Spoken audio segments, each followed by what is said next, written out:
Il était absolument en dehors de tout ce qui n'était que simple tradition religieuse.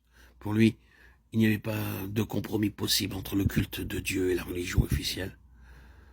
Quand on cherche à se faire une idée d'ensemble de sa vie, c'est cela qui ressort avec le plus d'évidence. Il n'y a rien de plus frappant ni de plus éloquent pour nous que l'exemple de cet homme qui vit complètement séparé du système religieux représenté par Achab. La piété à la mode avait cessé d'être un témoignage authentique à Dieu. Et pour Élie, une fidélité absolue impliquait une séparation absolue. Plutôt être seul avec le Seigneur que de s'associer à quelque chose qui n'est plus pour lui qu'une vivante déception. Quand il sort grand et digne de son tête-à-tête avec Dieu, c'est pour clamer sa protestation contre une religion qui fait fausse route. Attitude coûteuse, car la persécution et l'opprobre qu'il rencontrera sur son chemin lui seront infligés, non par le monde, ce serait plus facile à accepter, mais par le peuple de Dieu lui-même. Expérience commune à tous ceux dans tous les temps qui eurent la hardiesse de prendre nettement position en faveur de ce qui est de Dieu. La netteté dans les paroles et dans les actes est une chose que l'ennemi ne pardonne jamais, a dit une femme de Dieu. Il en sera toujours ainsi, mais si Dieu est pour nous, qui sera contre nous?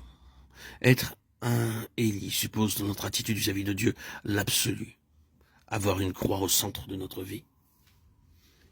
Quoique indépendant de la religion officielle, Élie est un homme essentiellement dépendant. Toutes ses ressources sont en Dieu, qui reste seul juge des besoins de son serviteur. En ce qui concerne sa subsistance, il y a un fait très significatif, c'est que la Bible ne fait mention nulle part à propos d'Élie de ressources et de moyens naturels. Il dut avoir cela, va de soi, une vie physique normale, comme vous et moi. Mais le Saint-Esprit omet soigneusement toute allusion à cette vie-là, pour ne nous parler que des ressources qu'il obtient d'une intervention spéciale de Dieu.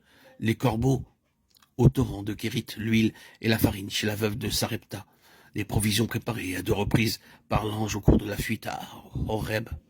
Même son énergie physique est soutenue de façon surnaturelle. Un jour, la main de l'Éternel fut sur Élie, lisons-nous, et il devança le char d'Achab. Une autre fois, les forces que Dieu lui donne sont telles qu'il peut marcher 40 jours et 40 nuits. Il n'est pas jusqu'à sa protection qui ne soit assurée par Dieu lui-même. Quand les soldats envoyés par Achazia s'approchent pour l'appréhender, le feu descend du ciel et les consume. Dépendance de Dieu seul. Au point de vue naturel et humain, aucun appui, aucune ressource. Des besoins surgissent. La puissance et la vie d'en haut se manifestent et tout est bien. Quel modèle! Quelle vivante préfiguration du Seigneur Jésus qui dira plus tard, lui, le Fils de Dieu, « Je ne puis rien faire de moi-même, je vis par le Père. » Dans tout ce qui est religieux et chrétien, est-ce bien cette attitude-là qui fait règle? Peut-on dire avec vérité qu'à l'heure actuelle, les activités issues de l'Évangile s'inspirent de tel exemple? Hélas, ne fait-on pas grand cas au contraire des appuis humains? Est-il exagéré de dire qu'on fait quelquefois la cour aux ressources de ce monde et à ses méthodes commerciales? La personnalité humaine, avec ses capacités naturelles ou acquises, et tout ce qu'elle croit pouvoir mettre en avant, n'obstrue-t-elle pas bien souvent le canal des interventions divines? Nous n'aimons pas poser de telles questions, mais nous devons, à la vérité, de tout regarder en face et de poser le problème dans toute son ampleur. Car si Dieu nous appelle à marcher avec lui et à vivre de lui, il faudra bien que nous prenions position à l'égard de ces choses. En toutes circonstances, un Élie regardant en haut, sachant que le Dieu qui est avec lui est capable de satisfaire à tous ses besoins. Si nous voulons être vêtus de l'esprit de la puissance et de la puissance d'Élie, nous devons cesser de donner aux moyens naturels de subsistance une place de premier plan, comme c'est trop souvent le cas. Le Saint-Esprit nous réclame avec jalousie. Jacques 4,5.